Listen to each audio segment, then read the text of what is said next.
தமிழ் மக்கள் அனைவருக்கும் என் அன்பான வணக்கம். இன்றைக்கி பாட்டி சமையலில் அரிசி பருப்பு சாதம் எப்படி பண்ணுறதுன்னு பார்க்க போகிறோம். அரிசி பருப்பு சாதத்துக்கு நான் இந்த மண் சட்டியில் ஒரு 3/4 கப் அளவுக்கு துவரம் பருப்பு நான் இதில் சேர்த்துக்கிறேன். எந்த கப்பில் பருப்பு எடுத்தோமோ அதே கப்பில் 2 கப் அளவுக்கு அரிசி சேர்த்துக்கலாம். இப்போ இது நல்லா கழுவி ஒரு 10 நிமிஷம் அது அப்படியே இருக்கட்டும் தண்ணியில். நம்ம அடுத்ததாக என்ன ப்ராசஸ் பண்ணுறதுங்கிறத பார்த்துடலாம். இதில் வறுக்கறதுக்கு தேவையான பொருட்கள் என்னங்கிறத பார்த்துடலாம். 1/4 கப் அளவுக்கு மல்லி சேர்த்துக்கிறேன். 1 டேபிள் ஸ்பூன் சீரகம், 1 டேபிள் ஸ்பூன் சோம்பு, 1 டேபிள் ஸ்பூன் கடலைப்பருப்பு, 1 டேபிள் ஸ்பூன் உளுந்து,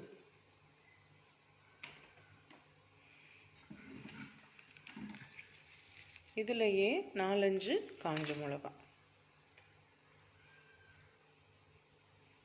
சேர்த்து இது நம்ம நல்லா பொன்னிறமாக வறுத்துக்கலாம். ரொம்ப கருக விட்டுறக்கூடாது, பொன்னிறமாக வறுத்தா போதும்.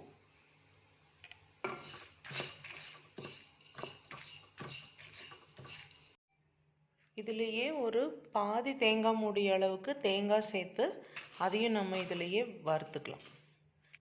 இதை நம்ம ஒரு மிக்ஸி பவுலில் ட்ரான்ஸ்ஃபர் பண்ணிக்கலாம். இது கூட நான் ஒரு சின்ன துண்டு அளவுக்கு புளி சேர்த்துக்கிறேன். எனக்கு கொஞ்சம் புளிப்பாக இருக்கணுங்கிறதுக்காக ஒரு சின்ன துண்டு புளி சேர்த்துக்கிறேன். இது ஆப்ஷனல் தான், உங்களுக்கு தேவைப்பட்டால் போட்டுக்கோங்க, இல்லைன்னா அது ஸ்கிப் பண்ணிடலாம். இப்போ இதை நான் மிக்ஸி ஜாரில் ட்ரான்ஸ்ஃபர் பண்ணிவிட்டு அதை கொஞ்சம் ஒரு ரொம்ப ஃபைன் பவுடராக இல்லாமல் ஒரு 90% நான் இதை கரகரப்பாக நான் அரைச்சி எடுத்துக்க போகிறேன். நான் மிக்சியில் போட்டு அரைச்சிட்டு உங்களுக்கு காமிக்கிறேன்.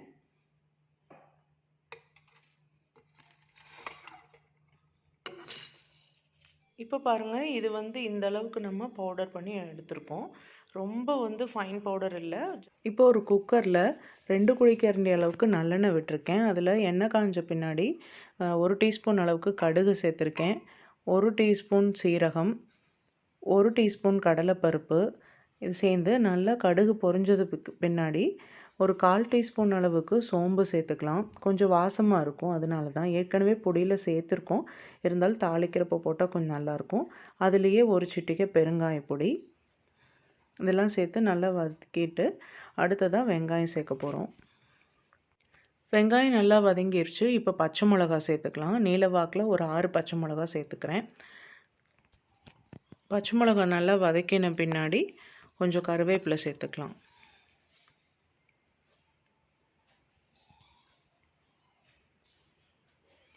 கருவேப்பிலை சேர்த்துட்டு நல்லா வதக்கிட்டு அதுலேயே கொஞ்சம் நம்ம நல்லா வதங்க விடலாம். அதுக்கப்புறமா தக்காளி சேர்க்க போகிறோம்.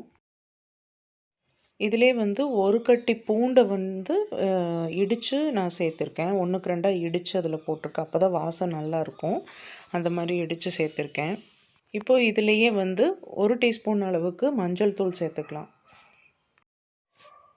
தக்காளி நல்லா வதங்கின பின்னாடி நம்ம கழுவி வச்சுருக்கிற அரிசி பருப்பு இதில் நம்ம இப்போ சேர்த்தாச்சு.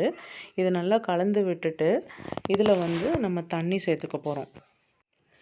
தண்ணி 1 கிளாஸுக்கு 2 கிளாஸுங்கிற விதத்தில் நான் சேர்த்துருக்கேன். என்னோடய அரிசியோட பதத்துக்கு தகுந்த மாதிரி நான் சேர்த்துருக்கேன் இதில். இப்போ பருப்போடு சேர்ந்து நம்மளுக்கு 3 கப்பு ஆகிறதுனால 8 டம்ளர் அளவுக்கு நான் தண்ணி சேர்த்துருக்கேன் இதில். அது உங்களோட அரிசியோட டெக்ஸ்சர் எப்படி வருமோ அதை பொறுத்து நீங்கள் தண்ணி சேர்த்துக்கோங்க. இது ஆனால் கொஞ்சம் நிறைய தண்ணி சேருங்க, குழஞ்சிருந்தால் தான் ரொம்ப நல்லாயிருக்கும் பருப்பு சாதம்.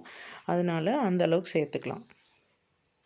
இப்போ இதிலே நீங்கள் தேவைப்பட்டால் 1 ஸ்பூன் மிளகாத்தூள் கூட சேர்த்துக்கலாம். அது உங்கள் காரத்தை பொறுத்தது. ஏன்னா நம்ம ஆல்ரெடி மிளகாயெல்லாம் சேர்த்து அரைச்சிருக்கோம் அதுலேயே. இப்போ நான் இதையே குக்கர் மூடி போட்டு மூடி வச்சுட்டு ஒரு 5 விசில் விட்டதுக்கப்புறமா எப்படி இருக்குன்னு காமிக்கிறேன். டேஸ்ட் பண்ணி பார்த்துட்டு எப்படி இருக்குன்னு சொல்கிறேன். இது என்னோடய பாட்டிக்கு 90 வயசு ஆச்சு. அவங்க பண்ணின மெத்தட் இது. அந்த மாதிரி தான் உங்களுக்கும் பண்ணி காமிச்சிருக்கேன்.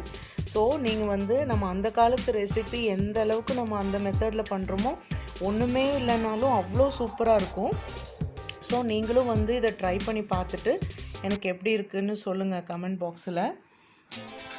இந்த வீடியோ உங்களுக்கு பிடிச்சிருந்தா மறக்காமல் லைக் பண்ணுங்கள், ஷேர் பண்ணுங்கள், கமெண்ட் பண்ணுங்கள், சப்ஸ்கிரைப் பண்ணுங்கள். மீண்டும் அடுத்த ஒரு ஹெல்த்தியான ரெசிபியுடன் உங்களை சந்திக்கிறேன். நன்றி, வணக்கம், பை பை ஃப்ரெண்ட்ஸ்.